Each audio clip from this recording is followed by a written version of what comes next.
Assalamu alaikum, habari zenu. Karibuni tena katika chaneli yangu ya mapishi Njia's Kitchen. Na leo basi nimewaandalia recipe ya kutengeneza supu ya nyama ya ng'ombe. Yaani supu hii ni tamu na ni tamu sana kama hivyo mnavyoiona hapo katika video. Ikiwa hujasubscribe katika chaneli yangu, tafadhali na kuomba usubscribe, ulike na uniachie comment yako nzuri hapo chini na uguse hiyo kengele itakayokuja baada ya kusubscribe ili usipitwe na video zangu za kila wiki. Karibuni sana tujifunze jikoni kwangu.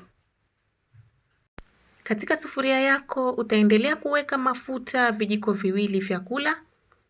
Kisha utaweka vitunguu maji. Nimetumia kitunguu maji kimoja cha green nimekikatakata. Pamoja na kitunguu maji nimetumia kimoja cha kiasi nilichokikatakata vipande vidogo vidogo kama hivyo. Na baada ya kuweka vitunguu vyako katika sufuria, utakoroga vitunguu vyako ili visipate kuungua. Na uhakikishe kuwa havipikiki sana. Basi na baada ya vitunguu vyako kubadilika kala kiasi kama hivyo, utafuatilia na kuweka nyama yako. Mie nimepima nyama ya ng'ombe nusu kilo na uhakikishe kuwa umeiosha vizuri. Na size ya nyama yako itategemea unavyotaka wewe mwenyewe. Unaweza ukatumia vipande vikubwa kama hivyo au unaweza ukavipunguza.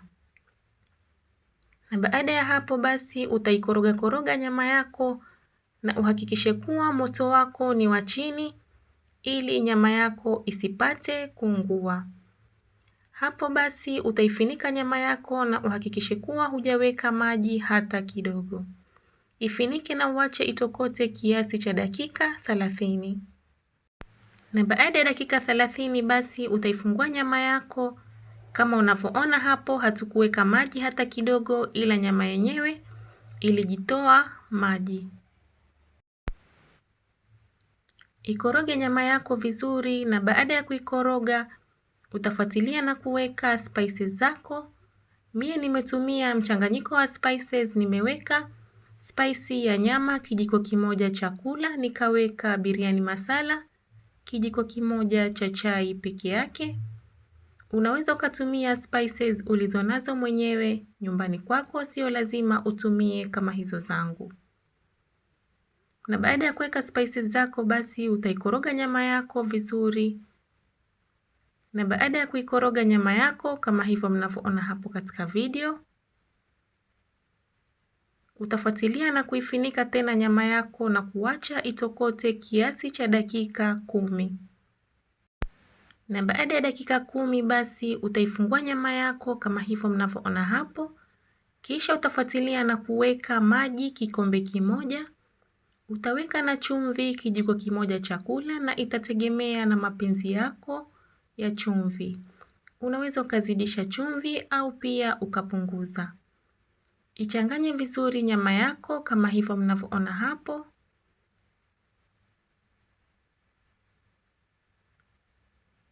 Na baada ya kuichanganya vizuri nyama yako, utafuatilia na kuongeza maji vikombe viwili.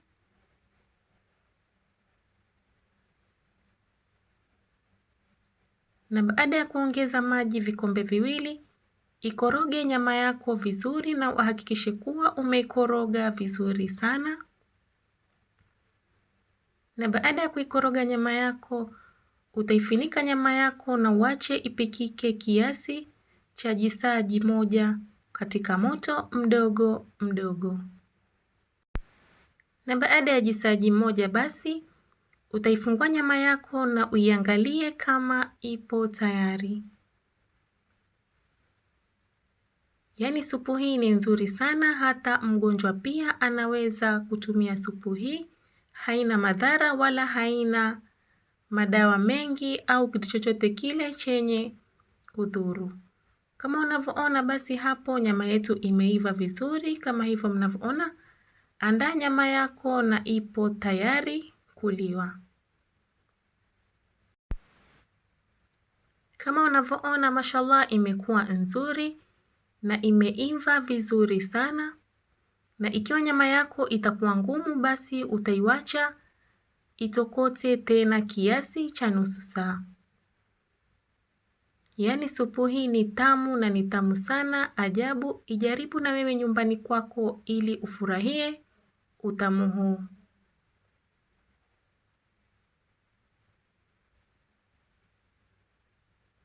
Na supu yetu ipo tayari kuliwa. Utachukua kipande cha limau na utakamulia katika supu yako kama hivyo mnavyoona hapo katika video. Kukamulia limau pia kunasaidia kukata mafuta yaliyopo katika nyama yetu. Na mie nimekula supu yangu kwa wali. Unaweza kula kwa chapati au unaweza ukanywa hivyo hivyo. Au pia unaweza ukalia na kitu chochote kile utakacho kipendelea. Hope mumeipenda hii recipe na nyinyi mtajaribu. Asanteni sana kwa kutazama video yangu. Kama wewe ni mgeni katika chaneli yangu, tafadhali na kuomba usiache kusubscribe pamoja na kulike na kuniachia komenti yako nzuri hapo chini na kugusa hiyo kengele itakayokuja baada ya kusubscribe ili usipitwe na video zangu za kila wiki. Na ikiwa haujanifollow katika social media zangu, Facebook na Instagram kote natumia Najla's Kitchen. Asanteni na kwaherini na nawatakia siku njema.